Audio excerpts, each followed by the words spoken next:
여러분, 내 아이의 나쁜 생활 태도 어떻게 바로 잡아주어야 할지 고민이 많으시죠? 말대꾸하는 아이, 그리고 거짓말하는 아이, 그리고 어른이 질문했는데 핸드폰만 보는 아이, 그리고 뭘 물어도 화와 짜증만 내고 대답 잘 안 하는 아이, 약속 안 지키는 아이. 자, 오늘 제가 나열한 것들 중에 내 아이가 하나라도 해당이 된다면 잘 들어주세요. 자, 여러분, 내 아이의 아주 나쁜 생활 태도, 특히 예의 없는 생활 태도, 그리고 도덕적으로 문제가 되는 생활 태도를 발견했을 때 잘할 때는 다 저래, 저러다 말겠지. 그리고 어린이라서 그래, 청소년이라서 그래, 좀 크면 나아지겠지, 이렇게 넘기는 건 절대 금물입니다.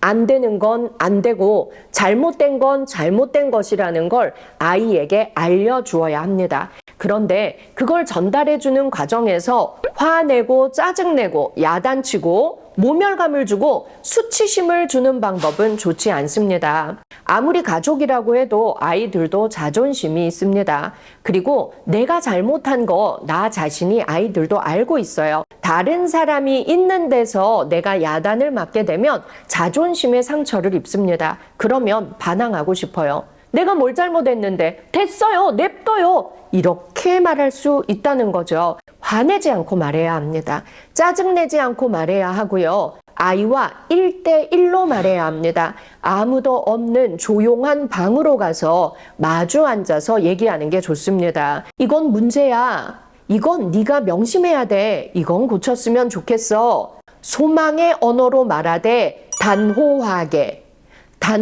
말해야 된다는 것 잊지 마십시오. 자, 그래서 아이와 아무도 없는 공간에서 마주 앉으세요. 마주 앉고 이렇게 말하는 겁니다. 예를 들어 아이가 거짓말을 했어요. 지훈아, 네가 엄마한테 10,000원 받아갔잖아. 그 10,000원 너 분명히 학교 준비물 산다고 했는데 엄마가 너 준비물 사는 데 쓰지 않고 다른 데 썼다는 걸 알게 됐어. 그래, 엄마도 어릴 때 부모님한테 거짓말 한 적 있어. 그런데 있잖아, 나는 네가 왜 엄마한테 솔직하게 말하지 못했는지 그게 궁금해. 엄마한테 솔직하게 말하지 못한 이유가 뭔지 말해줄 수 있어? 이렇게 물어보는 게 중요합니다. 아이도요, 거짓말 하고 싶어서 거짓말을 즐기는 아이는 세상에 없어요.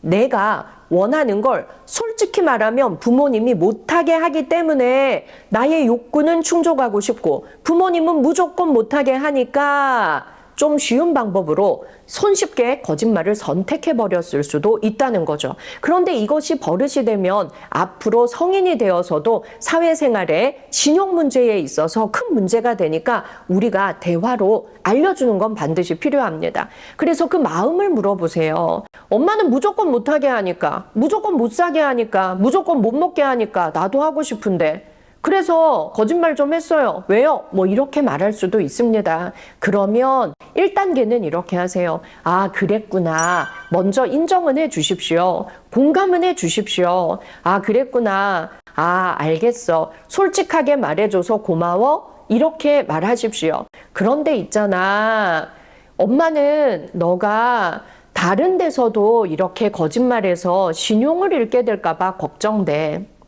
엄마도 앞으로 너랑 잘 의논해서 최대한 큰 문제 없는 선에서는 허용하도록 노력할게. 그러니까 너도 약속은 해줘. 거짓말은 하지 않겠다고. 거짓말은 너의 신용도를 낮추기 때문에 너가 앞으로 인간관계 하는데 아주 불편해져. 다음에 네가 진실을 말해도 상대는 또 거짓말이 아닐까? 오해하기가 쉽거든. 그래서 그런 일은 예방하면 좋겠어. 엄마도 앞으로 너와 최대한 의논해서 무조건 못하게 권위적으로 막는 일이 없도록 엄마도 명심할게. 너도 거짓말은 하지 않겠다.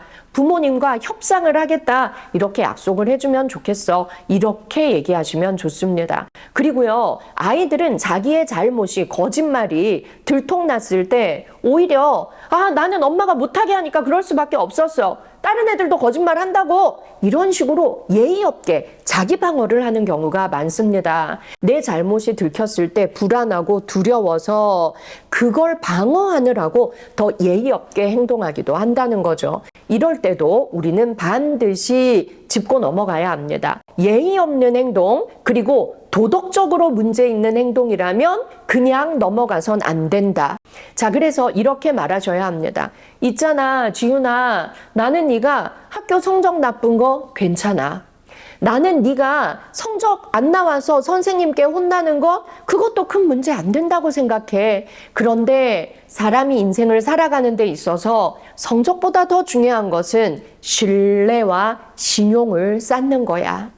예의 없는 사람은 성인이 되었을 때 그 누구에게도 인정받기 어려워. 그러니까 정말 부탁할게. 우리가 다른 건 몰라도 도덕성과 예의 바른 사람으로 살아가겠다라는 약속은 해주면 좋겠어. 그리고 나 또한 너에게 그런 모습을 보이는 어른으로 살아가도록 노력할게. 그 거울이 되어 주어야 하는 겁니다. 내 아이의 그런 나쁜 생활 습관은 내가 그 아이에게 물려준 것도 조금은 있다는 것입니다.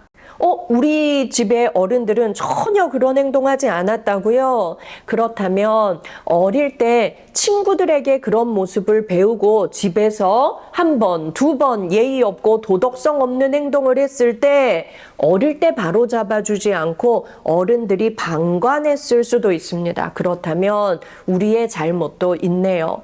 너무 늦은 것 같다고요? 어떡하냐고요? 괜찮아요. 옳은 일을 판별하고 계획을 잘 세워서 행동하고 예의 있게 도덕적으로 행동하는 그 모든 것을 관장하는 전두엽은요, 여자 24살, 남자 28살이 되어야 완성됩니다. 그래서 괜찮아요. 얼마든지 좋게 양육하고 훈육할 수 있습니다. 오늘부터 제가 알려드린 방법들 한번 잘 사용해 보시고 그런 식으로 접근하셔서 아이를 야단치는 것보다 이렇게 좋은 대화로서 아이의 행동을 바로잡는데 애써주시면 좋겠습니다. 부모의 진심은 반드시 아이의 마음에 가서 닿습니다. 진심으로, 소망의 언어로, 부탁의 말로 아이들에게 진심을 전하면 아이들은 조금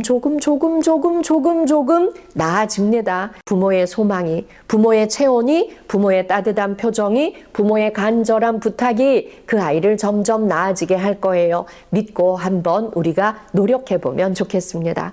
오늘도 내 아이 잘 키우기 위해서 함께 고민 나눈 심리상담가 박상미였습니다.